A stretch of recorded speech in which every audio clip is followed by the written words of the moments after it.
Child sex abusers will be required to pay compensation to victims through their superannuation as the federal government cracks down on criminals who shield their assets in super funds.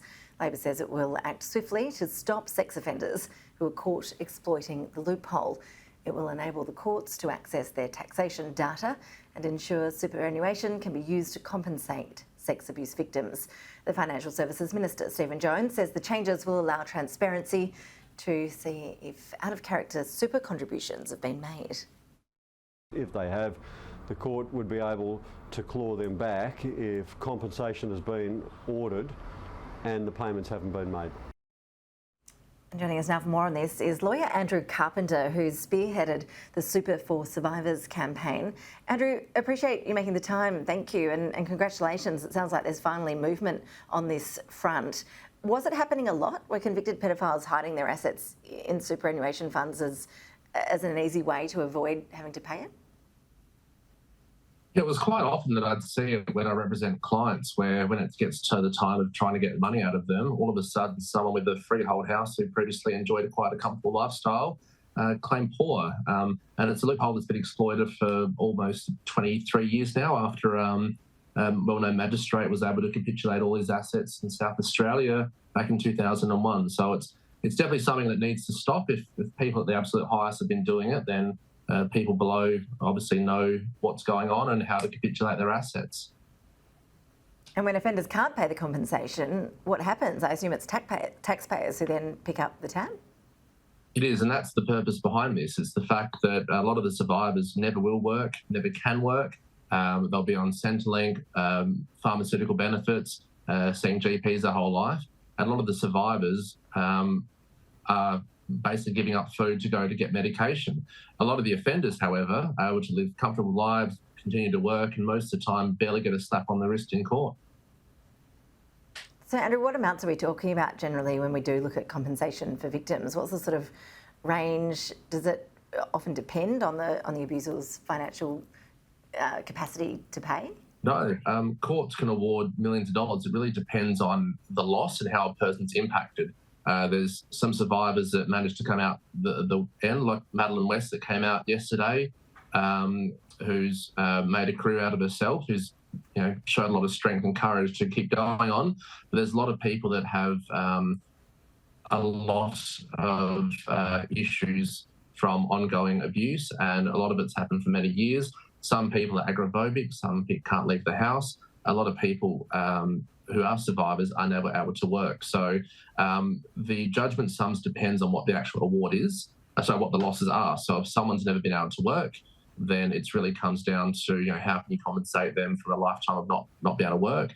But that's really up to the court's discretion. It's nothing really survivors have any say in what to do. It's how a court forms their view based on the evidence.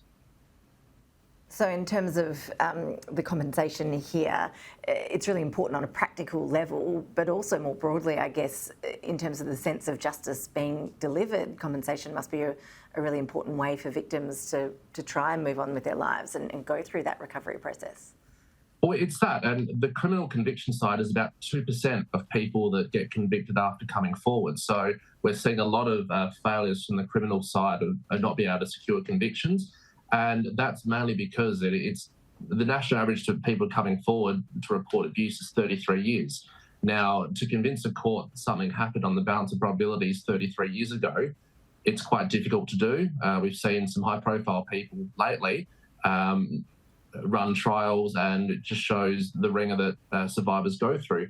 However, the point of this, the Super Survivors change, was really founded on people, the 98% of people who don't get convictions, to be able to go through the civil courts, to sue their offenders, to ensure that the offenders run the gauntlet of court as well, avail themselves of cross-examination, take an active part in the overall claim. And that way, if a judge forms a view that something happened on the balance of probabilities, then judgment should be awarded. I always use the example of O.J. Simpson. He got off the criminal side, but in the civil jurisdiction, the courts found that he was liable for the death of Nicole Simpson and her friends. So it's the Super for Survivors campaign is really aimed at the 98% of people who don't get convictions and fall through the cracks and really need the justice they deserve, because survivors are effectively given a life sentence, and the offenders rarely get no sentence at all. I assume that one downside of this change is that if offenders leave prison, if they do actually get convicted with no savings, then again, it's the government that needs to step in to help them through paying them a pension of some sort to live on. Is that one of the reasons that this has been held up? What was the process like for you in terms of lobbying for this change and actually now finally getting to a point where that change is being made?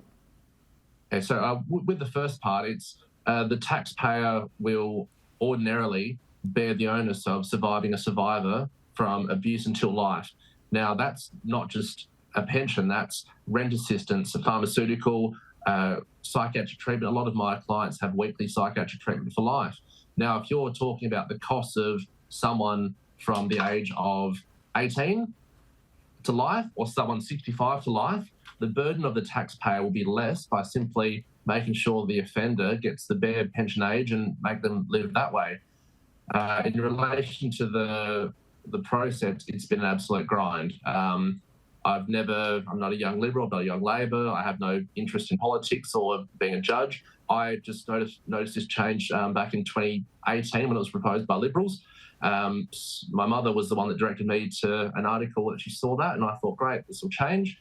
By 2020, nothing had happened, so I basically just started doing it from scratch. I started being annoying and calling politicians and calling other charities. And it was only when I got on to Adam Washbourne from Fighters Against Child Abuse Australia that he said, look, let's do this. The Carly Ryan Foundation came on board, and then we got ourselves an atomic bomb in Grace Tame that came on and managed to make a lot of waves with this. And the change so far is the consultation paper that was released this morning. It's a step in the right direction, but it's not really anything that's going to be protecting survivors. It's really talking about people that try to make contributions out of character, which is already protected under the Bankruptcy Act for that. Our desire from day one was to have the entire superannuation up for grabs, because child sex matters are the only crimes that have absolutely no justification in the country. You know, drink driving, you can say someone needed to go to hospital. Murder, it was self-defence, it was excessive, self-defence of another. But there is no justification for a child sex abuse matter. And that's why we're saying that the entire superannuation of offenders is up for grabs, because the courts really aren't punishing these offenders enough. It's about time that they lose their liberty and their life savings and everything they've worked hard for. Andrew Carpenter, really appreciate you explaining all that to us, and look, keep up the good work. It looks like you're helping a lot of people, so we really appreciate you sharing that with us. Thanks so much. Thank you very much. And if this story has raised any concerns for you, or you know anyone who would like some help, help is available. You can call the National Sexual Abuse and Redress Support Service. That is on 1800 211 028 or 1800 RESPECT, and that will give you confidential information, counselling and support.